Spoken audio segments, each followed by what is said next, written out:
We just really thank you all for being here.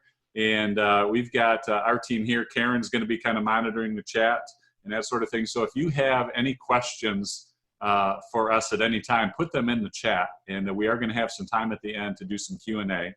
But again, we just want to welcome you here. And we have and Scott, who's going to be joining me, who's on our team as well. And I'll introduce him here in a little bit. As well as this a very gifted communicator and extremely bright individual. So you're going to be blessed by what he has to share. But we started our first webinar on how to handle difficult people in our lives. And it was a great success. We had a lot of great feedback on that. And we were going to do a 5-part series on that, in which Scott was going to actually unpack each of the 5 different systems in the brain, or in our individual brain wiring, and how that impacts how we deal with the difficult people in our lives. And after that happened, these unprecedented times kind of unfolded before us. And we had another one scheduled for today. And we decided that, we really didn't feel right in doing that, because of these times that we're living in right now, there's a lot of fear, a lot of panic, a lot of things like that going on around us. So we decided to really shift gears into this Wisdom to Rise Above series. And that's really what we're going to be focusing on right now. We're really kind of diverting everything there. And we don't even have a business plan around this. This isn't for income. This is really for us really to bless you. And we feel like that's what God's telling us to do right now during these times. And so today what we're going to be, and we did the first of those webinars, I don't know, a week and a half, 2 weeks ago, something like that. And that went really, really well. And today we're going to focus on and talk a little bit about the difficult people, but we're going to be focusing on how do we find peace in our relationships in our homes. And we're just going to be sharing a few things, and I'm going to share some tips that could be helpful to you. Just a few things, just for time reasons. There's so many other things. We've got people who are actually on the webinar who I actually welcomed here, who are actually probably even have some additional things that could be very valuable from a relationship perspective. But we're going to share a few tips like that. And then Scott's going to come on and talk about another system in the brain, in which how this can actually help us to communicate with those. When we understand that in ourselves, how that can help us to communicate those around us. And maybe even talk about, maybe the brain wiring of those in our families as well. And then I'm going to come back on and talk about maybe a little bit more of a difficult part of the conversation. It's how to handle possibly difficult people who are living with us under our own roof. Because, right now we're living with each other a whole lot more than we normally are because of the stay-at-home orders. And so that's what we're going to focus on here to begin. And what I'd like to do is start off. I was just on a call the other day with a representative from the Corporate Chaplains of America, and he told me something really interesting. He said they are faced with something they've never really dealt with before. And they said that, let me just make sure I get this right, domestic violence has increased drastically over the last several weeks. And so much so that one of the most difficult things that they're dealing with is because couples are together like 24/7 now. The one who's being abused is having a hard time calling. And but so they're kind of getting messages out through friends lists. They're trying to figure out how best to minister to these people during this time. And and that really kind of paints a picture of the difficulties that we are in today, or could be in today. It could be a tremendous blessing, but that blessing could also be something, the other end of that coin could be something that brings great difficulty as well. So with that, I'm just gonna see if I can navigate this thing here and share my screen with you. And we are just gonna go through, and let's see if I can get here. And one thing that I was talking with Scott about the other day when we talked about having this conversation with you all today about the people in our lives, I said, is it possible to have peace in any relationship without having difficult conversations? And it was something, honestly, that maybe that's a simple question for most of you to answer, but it was something I've never really pondered before that. It really seriously gave it consideration. And we came to the conclusion that no, this isn't possible. In fact, if you look at Jesus, he was a great indicator of this, and he really kind of modeled grace and truth at the same time, and those seem like they're opposite ends of the spectrum, right? Grace on one end, truth at the other, but Jesus was both of those combined at the same exact time. And he had very difficult conversations with his enemies. I mean, like the Pharisees and the Sadducees. I mean, he didn't pull any punches. I mean, he went right after them and said, you know, this is what the truth is. And he even had this with the people that he loved. Think about Peter. Think about the conversation with Peter, in which Peter kind of argued with him. And Jesus stepped in the middle of his conversation. Actually, as Peter was rebuking him, it says Peter began to rebuke him, and Jesus stepped in and didn't even let him finish and said, "Get behind me, Satan." So was that a very nice thing to say? No, but it was truthful. And so he was willing to have these difficult conversations, but do so from a position of love, with a position of really trying to restore and help the relationship. And in addition to that, let me see if I can get this. When we look at grace and truth, if we are too far, most of the people that I know are really far on the truth side or really far on the grace side. And I work with a lot of leaders. And most of the leaders that I work with and have experienced in my life are most of them are too far on the grace side, which we're going to talk about in a second. But I've also had some experience with people who are way too far on the truth side. And those people tend to be overbearing and controlling and very difficult to get along with. On the other end is those who are too far on the grace side. And those really exhibit themselves, or they actually portray themselves or come off as being a pushover and really easy to kind of manipulate and control if you're on the opposite end of that, if you're the one being led by them. And Henry Cloud and John Townsend had a great statement which really encapsulates this. And they said, truth without grace is just judgment, but grace without truth is license. So in other words, if we are too truthful, and I don't know that that's possible, but in the context of what we're talking about here, if we're too truthful without grace, it really can come off as judgmental and really difficult to receive on that end. And on the other end, if we're too filled with grace toward people, it actually gives them license to do anything that they want. And I see that all the time in organizations where I've done some coaching and things of that nature, that happens on a regular basis, where it's kind of like the old saying, the inmates run the asylum. And that's kind of what happens in cases like this. And it really boils down to this question: are you a peacemaker or a peacekeeper? And you may be saying, well, Jim, what difference does that make? And it makes a huge difference. And the reason why this matters is because they're really, I'm going to give you the definition in a second, but Jesus said, blessed are the peacemakers, for they will be sons of God.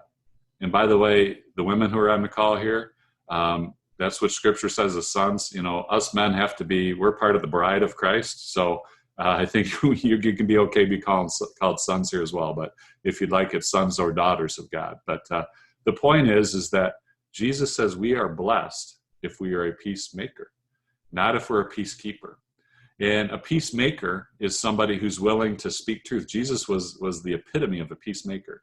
He was willing to speak peace and truth to bring long and lasting peace into a relationship. So he wasn't afraid of the tough conversations. And a peacekeeper, on the other hand, which I have been much of my life, a peacekeeper. I was one who wanted to just kind of maintain this false peace no matter what. So I didn't want to speak truth for fear that it would offend the other person, for fear that it would just kind of keep but the bottom line is I want to be a peacekeeper because I didn't want to face any pain on my end. I thought at first I was being very loving, but it was really a selfish reason from my perspective, that I didn't want to face pain from my perspective. And really the foundation of being a peacemaker has to be around communication. And that's really what we're going to talk about today. And I just have to be honest with you, I am not an expert, or I'm not claiming to have this figured out in my life. I'm on a journey just as you are in this. And I'll share some of my mistakes that I've made along the way here during the second part when I come up here a little bit later. So I just want to talk quickly here, just a few ways in which we can be a pacemaker. And we're going to talk about each of these and unpack each of these. And the first is just having a conversation using grace and truth. And I'll give an example of that. Another one is utilizing a concept called boundaries. And the third one is one of my favorite, and it's using something that I call the story in my head process. These are just some tips that you can use. These are some tips that I use in my life. And again, there are many others that are out there. This is not supposed to be all-encompassing. Our purpose here is really, hopefully, to give you some tools in which you can say, you know what, I got one really great idea out of this time together. If that happens with you, I consider this to be a success. And so that's really our goal here, is to give you one takeaway that you can utilize today in your lives. So one of the things that I want to talk about, actually, before I go into there, is I am going to shift out of here if I can.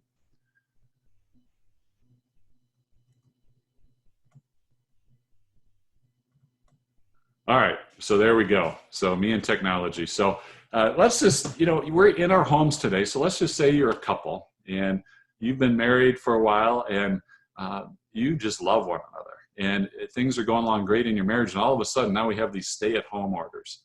And so you're kind of living in close proximity to one another. You're both having to work possibly together and try to navigate all of that.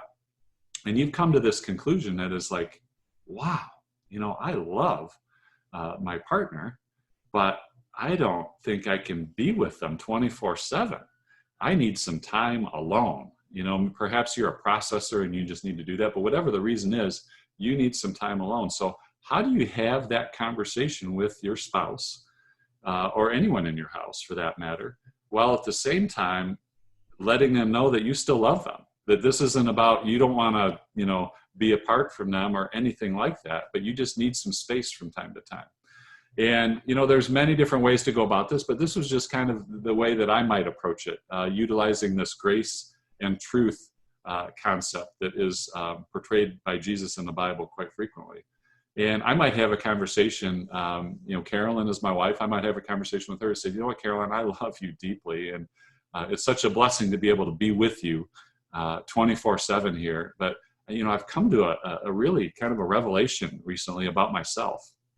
And that is that I just need this time to process. I need some time to just kind of be with the Lord and just kind of hang out with him. And I've realized that I need that for my soul. I need that to be the best version of myself, to be the best husband that I can be. And I've got to be honest with you, I was a little bit tentative even coming to you with this, because I don't, by any stretch of the imagination, want you to think that I don't love you. Because I do, I love you with all my heart. But I do just need some time alone. And I just wanted to see if we could have a conversation about how we can make this work for the two of us. And so if we did something like that, I think that would go a long way, rather than saying, I just can't stand being around you anymore. That conversation isn't going to work as well. But at least opens up the door of using grace and truth. And really, I want to open up and receive her perspective here as well. And one of the things that's critical in this is understanding that we can actually be believing some lies in the process, and there's some lies that will actually keep us from having a conversation like that.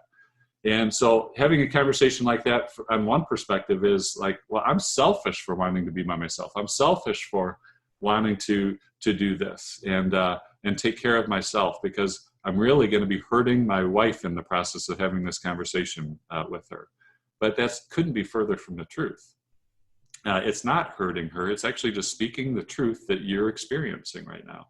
And with that person, and that's part of intimacy. That's growing in intimacy with one another, when you can begin to unpack those truths with one another that you are experiencing in your heart.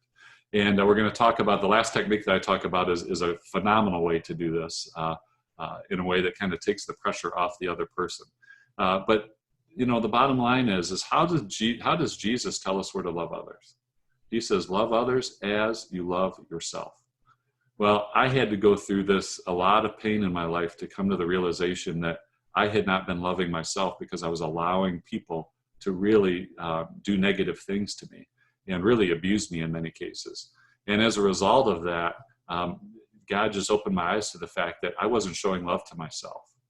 And according to Jesus, we can only love others to the extent that we love ourselves. He says, love others as you love yourself.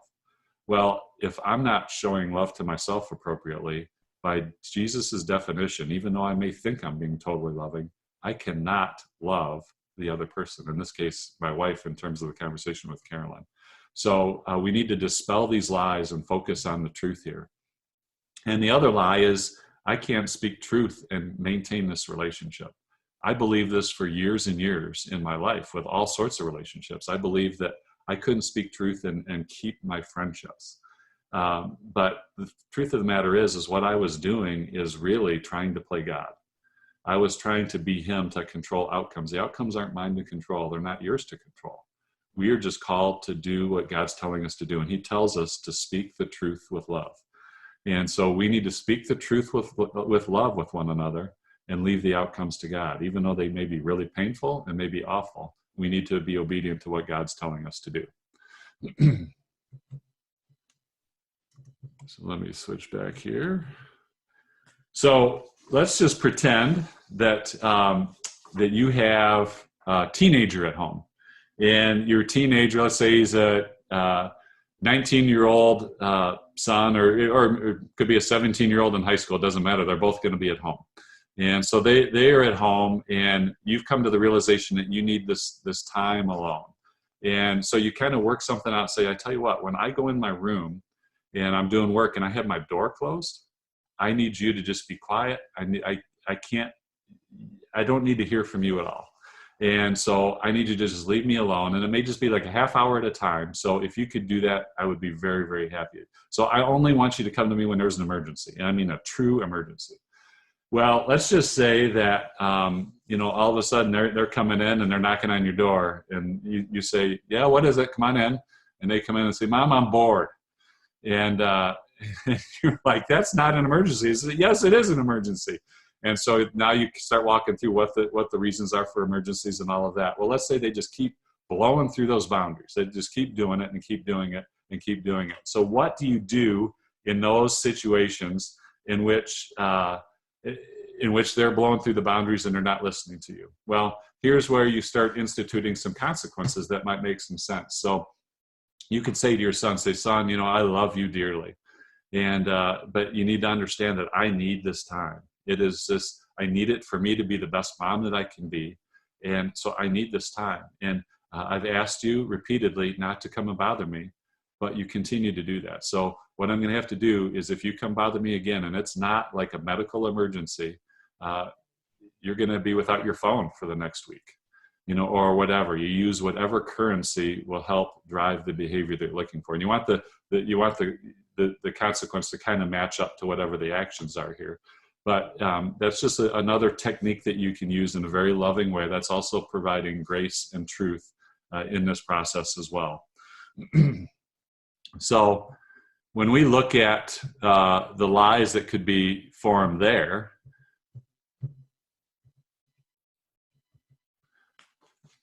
these could be in dealing with a child. It could be, you know what? It just seems like everywhere I turn that I've been told that I need to be my child's friend. Or what if they hate me? What if my kids hate me if I actually give them consequences?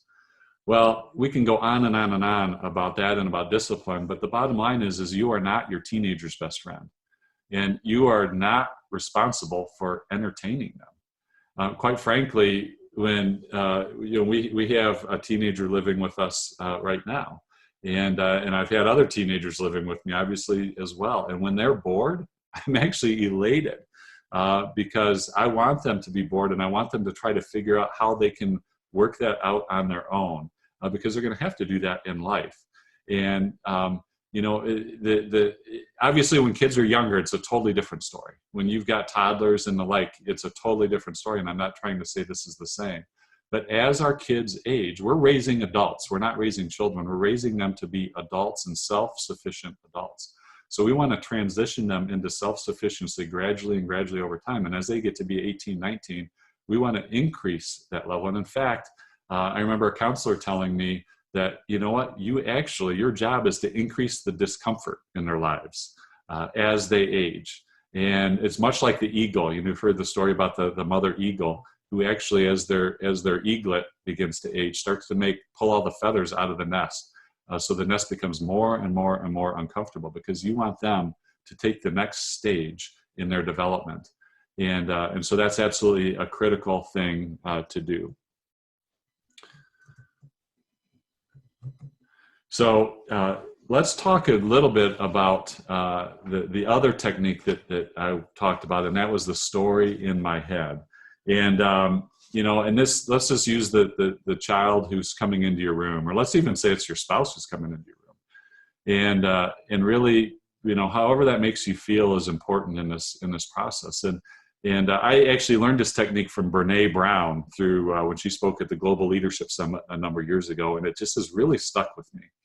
And what she suggested that we do in a situation like that is you tell your son, say, you know, son, when you come in my room, the story in my head is telling me that you don't really care about me, and you don't really respect what I have to say, and that you're the only person who matters in this household. Can you help me understand how what I'm thinking is not true? And what I just love about that is it takes all of the focus. You're not attacking at all. You're saying, help me understand the problem I have in my head. But generally what happens when they start thinking about it, they start seeing your point of view much more readily. Same thing can be used in a spouse, can be used in any relationship. It's just a great thing to use is you know, Robert, why, you know, when you do this, this is the story that's in my head. And rather than saying, you know, Robert, you make me so mad when you do this, which is an attacking type of a thing, this is actually putting all of the issue on yourself. And it's just a great way to communicate with others truth in a way in which you want feedback from them, or you're just curious to know what's happening with them. And going back here to another truth is any request, by the way, in any of these techniques, but particularly this last one, this request that you're asking for with them is, and what you're saying is all about you. It's not about them. And so it takes them feeling like they're under the microscope here, and it kind of alleviates that in most cases. We're going to talk about in some cases where that wouldn't be the case here a little bit later on. And by the way, and this may be the most critical part of this whole conversation, is when someone in your household brings something to you, even if they bring it to you in a way that we're not even talking about here, if they bring it to you in a really mean-spirited way, you need to understand that this isn't about you, it's about them. And so you can get curious about what's happening with them and understand that this is just something that's going on in them. And you can kind of help frame it that way, which is going to be very, very helpful for you as well. So, you know, we could do many webinars on just unpacking each of these different tips, and we could uncover a whole lot more. But really, the key to this is you need to understand that you need to really just kind of do some self-discovery and figure out what is the best thing for you and what works for you and the way your brain is wired. And we're going to talk a little bit about that right now with Scott. But before we do that, I want to just shift gears for a second and do just a little kind of an interesting exercise with you. And it's called the triangle exercise.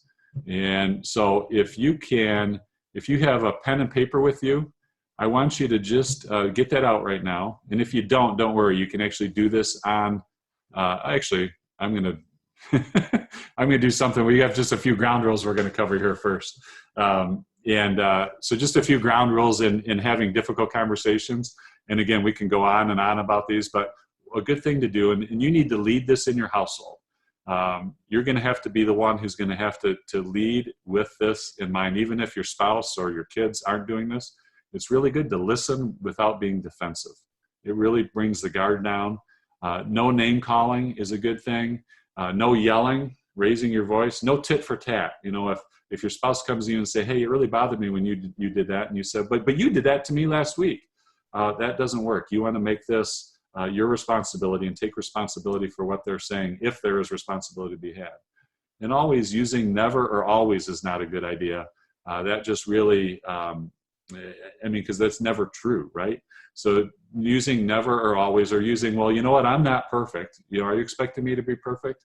That's not good either. So that's really deflecting, and those are not healthy communication styles. So, and there's many more ground rules and fighting, things about fighting fair. I don't even like the term fighting fair, because it's really about communicating fairly. And anyway, so hopefully those things are helpful to you.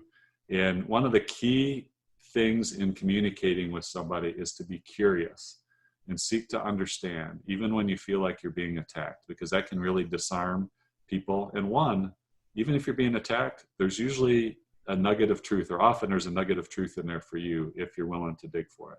So it actually can help you to grow in where God wants to take you. So now we go to the triangle exercise, and if you could take out a sheet of paper and write this out, that would be great. I'm going to give you 10 seconds. And if not, you can just draw it on your palm. I want you to draw as many triangles as you can. So why don't you go right on your mark, get set, go.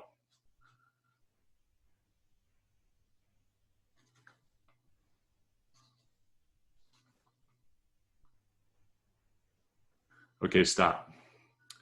All right, if you can put in the comment bar how many triangles you drew out, I would appreciate it very much. Put it in the chat window so that we can see that, and that would be helpful. So actually, I'm not going to be able to see it, so Karen will be able to see it, and maybe she can let me know what the most is after I share this. But we don't even need to know that, because this is still going to work. So there's going to be different ways that each of us drew our triangles. Some would have just drawn as many triangles as they can.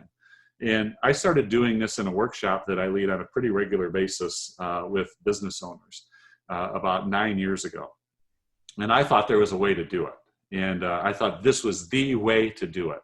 And it produced about, I don't know, it's produced about 28 triangles. And in the middle of one of these meetings, we did it for 10 seconds. And I had a woman who was sitting in the background, I'll never forget it. And I said, well, how many triangles do you have? And she said, I've got 48 triangles. I'm going, no way. How did you do that? And she goes, well, I drew 8 or 6 stars. And every triangle, or every star, has 8 triangles in it. And if you may see that, so there's triangles on each of the tips, and then there's big triangles in there, 3 big triangles in there as well. And so she drew 8 triangles. And as I continue to do this, and someone on this webinar may have beat that already as well, but it will be beat. And the reason that is, and the reason this is so important, is that we often, we need to go out and figure out what works on our own, but oftentimes we are looking at it with a limited vision. We only know to draw triangles like this. And so we're limited. So when we get the wisdom and the viewpoint of others in our lives, that can help us to navigate a lot of this stuff. So I highly encourage you in dealing with any conversations with any people in your life. I think it's really important to have some people in your lives who are helpful in speaking into your life, and people full of wisdom, people further along than you. And so you really need a guide of sorts, and it could be a counselor or good friends, things of that nature, but someone who really doesn't have a dog in the hunt with you, who you're not too close with, I would highly recommend that. So if you can find someone like that, that would be very, very helpful to you in your life. Hello. For reasons of copyright issues and for proprietary reasons, my content from the webinar will not be in the recordings. I will, however, participate in the Q&A at the end. If there is any Q&A at the end that I'm involved with, that will be in the recordings. I really apologize for any inconvenience, and I look forward to seeing you at the next webinar. I want to take you to our website, jimlang.net/freedom.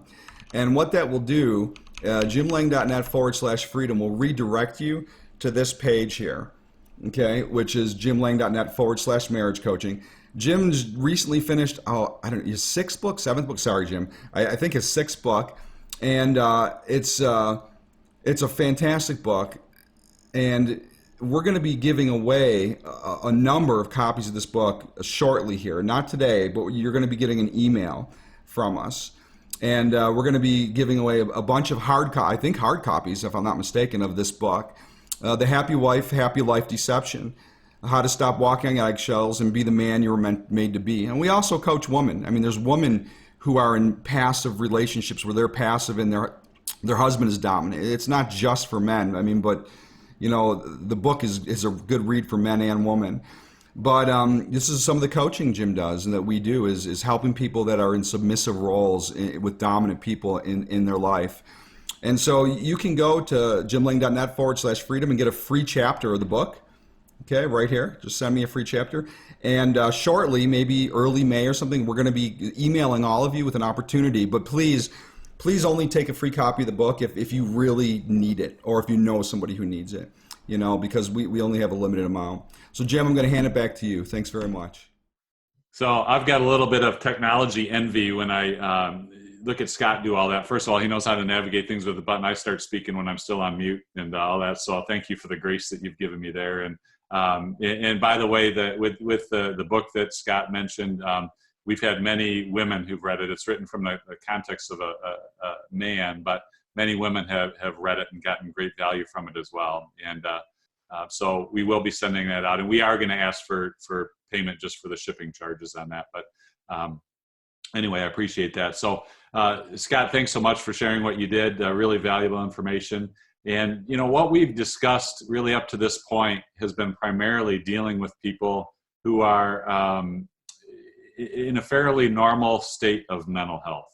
And if you are, you know, there are some instances where this is just not the case. So if you're in a situation in which you're in an extreme situation, you know, maybe somebody's physically abusing you or they're a severe addict of some sort, or they could even be severely emotionally abusing you, we recommend you stepping away and really trying to separate as much as possible within your house and really seeking outside help if you can. This webinar is not really meant to address those issues, but if that is you, you know, our heart goes out to you, and but there is help available for you, so we encourage you to seek that. And but really what we want to get into now is, so if you want to be a peacemaker, like we talked about earlier, and you really want to enter into this and begin having some of these conversations, maybe that you've never even had before in some of your relationships. What do you do when your spouse or the other person on the other end really has no interest in keeping a peace, and they actually act pretty difficult in that conversation? So what do you do when they turn it around and blame you, or what do they do when they deflect it upon you, or ignore you, or are indifferent, which indifference sometimes can be, or sometimes maybe one of the most painful things that's out there. Or if they call you names, or what if they said, you know what, God told me that I'm right. You know, what do you do in situations like that? Like when you're being emotionally, or in some cases, spiritually abused. And so I just, unfortunately, come from a background in which I've had a fair amount of that in my life. And I've come to realize that it was really my doing. And that's really what the Happy Wife, Happy Life Deception is all about. It's all about what was going on inside of me and why I had been allowing that. And that's really the key to any of these sort of things. So I encourage you to be really introspective of yourself during this, if you've got a difficult person in your life. But there's some things that I learned along the way that I think can be really helpful to you. And I want to share some of my failures in this, first of all. And let me bring that up here. So like in my home, I was married before for 30 years and really had, I thought, a great relationship for a long period of time until I started to become more healthy and started to realize that I was allowing some stuff, like I mentioned earlier, that I wasn't being loving toward myself. And by the way, when I talk about being loving toward yourself, we can get into a narcissistic type of love, and that's not what I'm meaning. I'm meaning that we're taking care of ourselves. But I believe this lie that I was responsible for the harmony in my home, and that if I wasn't, if I didn't do it, I felt like I needed to do everything I could to maintain this harmony, because quite frankly, I was afraid of divorce. And that was just a bad place to be. And that led me into being this peacekeeper. And I thought I was being a peacekeeper. I thought I was being the most loving person on the planet And I felt like I was taking up my cross daily. And I remember my counselor telling me one time, that's not taking up your cross. That's doing what your flesh wants you to do because you're afraid of the conflict. He said, taking up your cross is doing what the Lord tells you to do, regardless of what the outcome may be. And that really hit me. That really hit me deep in my heart. And because I knew it was 100% true, but I was a peacekeeper throughout much of that time. And in many respects, I was idling my marriage. I was idling this relationship. And I was doing everything I could to maintain this relationship when that wasn't mine to do. Sure, I needed to be loving. I needed to be caring. I needed to be respectful. I needed to be all of those things. But I did not need to be the guy trying to control things over here and being this passive, timid guy. And that wasn't helping anybody here. And so I was actually idling my relationship, and God doesn't like it when we have idols. He says we should have no other idols before him. And so my default mode as a result of that, I'm a fix-it guy. So if I see something's wrong, my first reaction is I'm going to rush in and try to fix what's wrong. And really, my default mode was to engage. I was always into engaging and working to fix the problem. And you'd say, well, that sounds like the absolute thing you should be doing. Well, in situations such as these, when people are treating you in this manner, when they're blaming you, deflecting, and they're not really willing to experience truth for themselves in this, engaging is the worst thing we can do. And so what I have learned is that the vital importance of loving myself and really loving myself in that situation was disengaging, which we're going to talk a little bit more here in a second. And I also realized that I'm responsible to others, including my spouse. I'm responsible to her, not for her. I'm responsible to my children. I'm not responsible for my children. And obviously this isn't true maybe when they're 3 or 4 and those sort of things, but you are responsible to others, not for others. And when we start to be responsible for others, that can be a dangerous place to be. And so I learned to disengage. And this was of utmost importance to me. And this is the only real tip I'm going to share here. And I'm going to share one thing that kind of goes along with this. But disengagement is so important. And because what I've actually found is that engaging typically ended really, really badly. And I would typically lose the argument. I just wasn't able to stay up with the sparring of words in some of the relationships that I've had in my life. And disengagement actually helped me. And by the way, earlier I talked about Proverbs 4:23. And that's the words of Solomon, the wisest man who ever lived. And he said, above all else, we're to guard our heart, for it is the wellspring of life, for all things from life flows from it. And so above all else, we're to guard our heart. I realized I was not guarding my heart. By engaging all the time, I was exposing my heart, which was not a good place to be. I also realized that I needed to resist the urge to calm the other person's storm.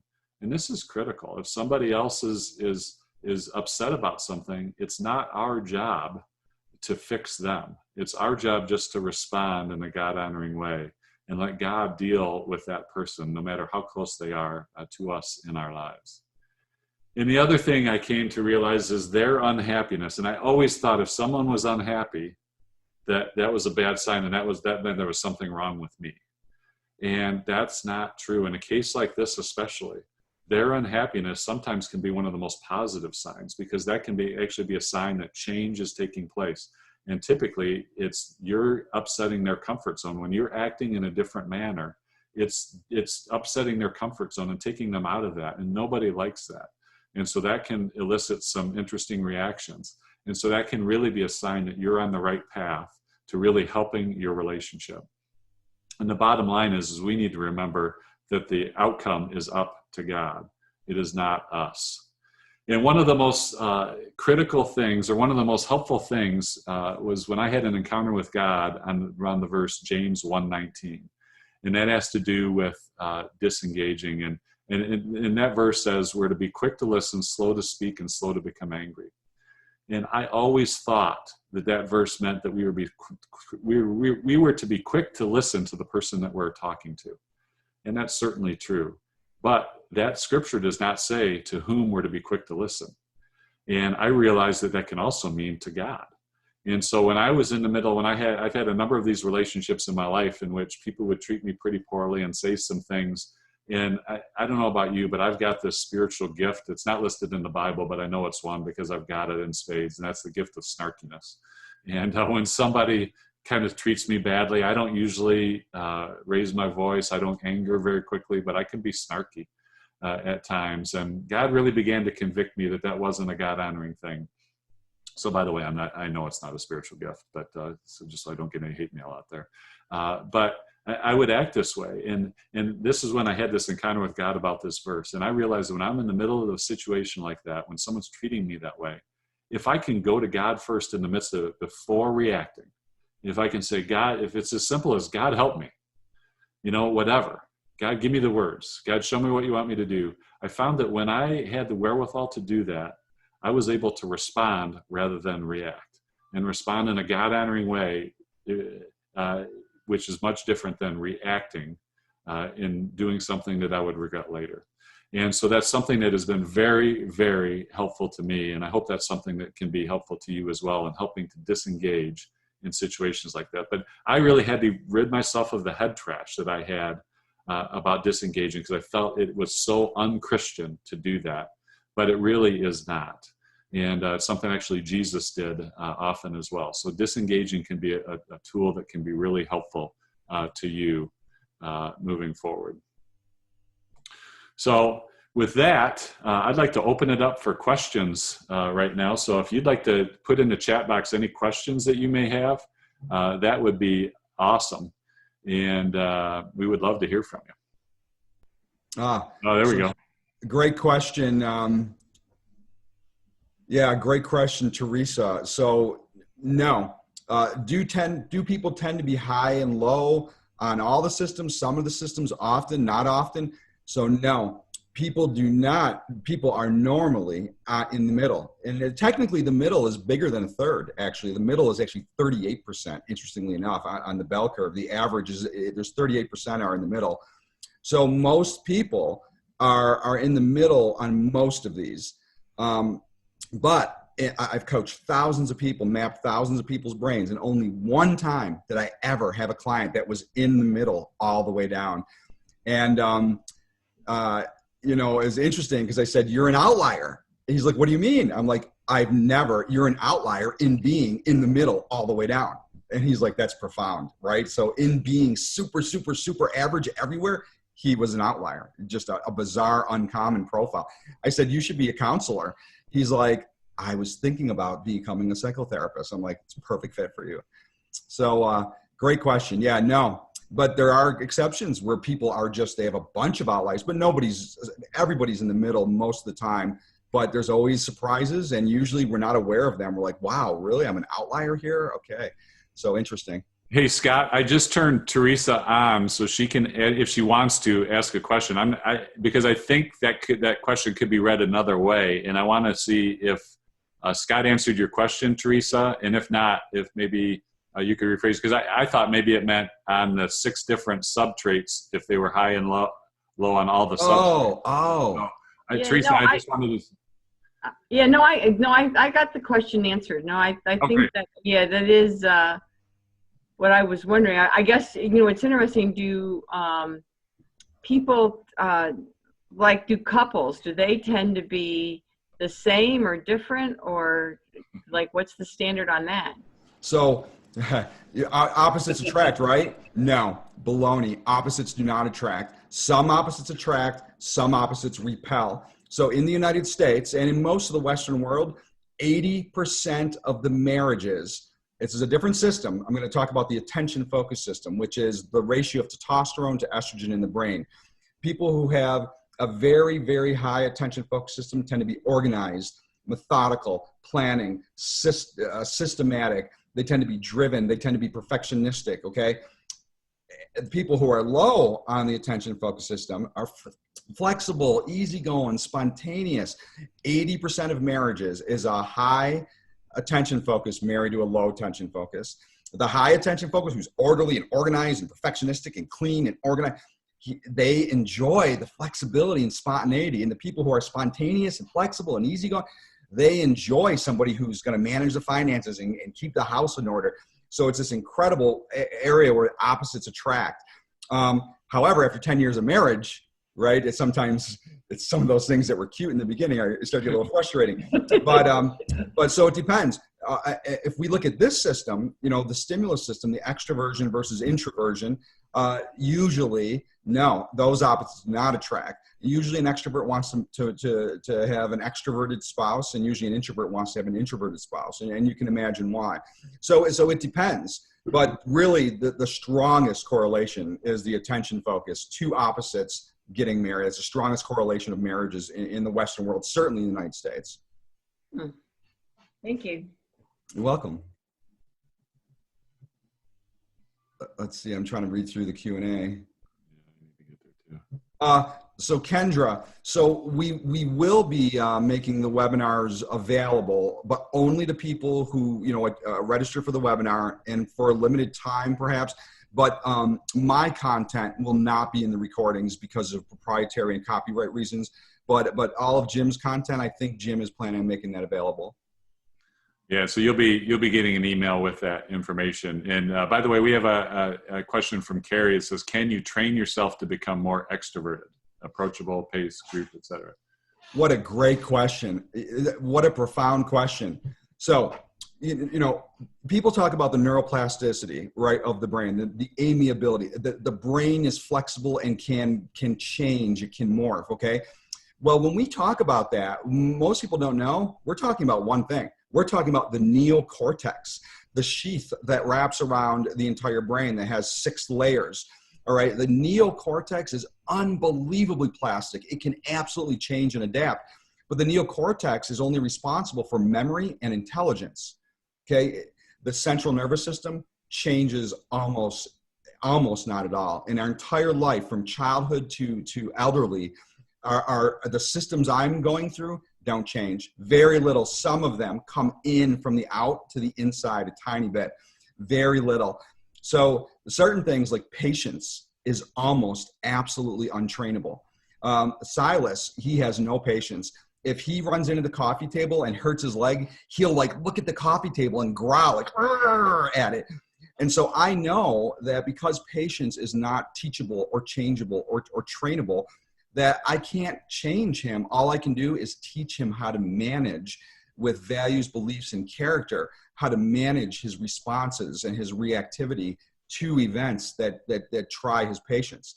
However, having said all of this, and here's the answer to your question, having premised all of this with that data, the one area of the central nervous system, the neurophysiology, that is the most flexible is the motoric. It is the motoric. It is the stimulus system, believe it or not. So what you can do now, these things settle in, but so what we do with our kids is if the doorbell rings, we're like, let's go get the doorbell. When my kids were sleeping at night, we turn on the radio. I would try to give them stimulus, not pushing them past the threshold where the stimulus system says, I can't handle anymore. The motoric turns off and the cortisol production turns on. The stress and anxiety hormones start being released. We don't want to push them to that point. But yeah, we want to bombard them with as much stimulus in their childhood years as they can handle so that the threshold for stimulus is greater in adulthood. So, as an adult, yeah, I think as an adult, again, it's not very changeable, but it is the most changeable of all the neurophysiological central nervous system systems. So I would say, but again, what you don't want to do is go to the threshold. Like if you don't want to go riding roller coasters and jumping out of planes and driving your car super fast every day, thinking you'll build up a tolerance for stimulus, that'll make it worse. Because if you get stimulated to the point where you can't handle it and stress turns on, that will train, the base parts of your brain that, oh, stimulus is bad. It will actually have the opposite effect. So the trick would be to, it's called exposure therapy in different settings, but what you want to do is expose yourself or others to stimulus, but don't ever let it be to the point where it goes too far, the switch turns on, and the brain starts producing stress hormones. So hopefully that answers your question and makes sense. Well, awesome. With that, I think it's time for us to close. And I just want to thank you from the bottom of my heart for all of you being on here. Looks like we got a great group here. And I really hope that you were able to pull at least one thing out of this that's going to be helpful for you in your relationships, whether it's whatever it may be. I just hope that that something you got something out of this is going to help you in your relationship. So, and if we can help you in any way, just feel free to email us. You just respond to one of the emails that you get from us, and even if it's a question or something like that, we'll do our best to get back to you on that as well. So, I'm going to pray to close us out. And Heavenly Dad, Lord, we just thank you. You are so awesome. And we just thank you for your presence in our lives, Lord. And I just thank you for each and every person who is on this webinar today. I thank you for Scott and Karen, for the teammates they are and how they help make me better. Father, I just pray, Lord, that you would just continue to guide us by your Spirit, Father. And in our relationships, I just pray that you would help us to be courageous, to have these difficult conversations, to help us be peacemakers rather than peacekeepers. And Father, those of us on this call who might be dealing with a difficult person, particularly in the same household, I pray, Father, just for wisdom for them. I pray that you would protect them. And I pray, Father, that you would just guide them into all truth, Lord, and the truth that you have for them, and not necessarily the religious things that people say and all of those things. But Father, I pray that they would come into all truth. And that truth would set them free. So, Father, I just pray that you'd bless us all, and you would keep us, and that you would just give us great peace, Father. And we pray this in Jesus' mighty and holy name. Amen. Amen. All right, great being with you all, and we'll see you. Well, we're coming up. Our next one's going to be on April the 25th, I think, Saturday at noon Eastern time. So watch your email for that, and we will talk with you then. Thanks, everyone. Blessings. Bye-bye.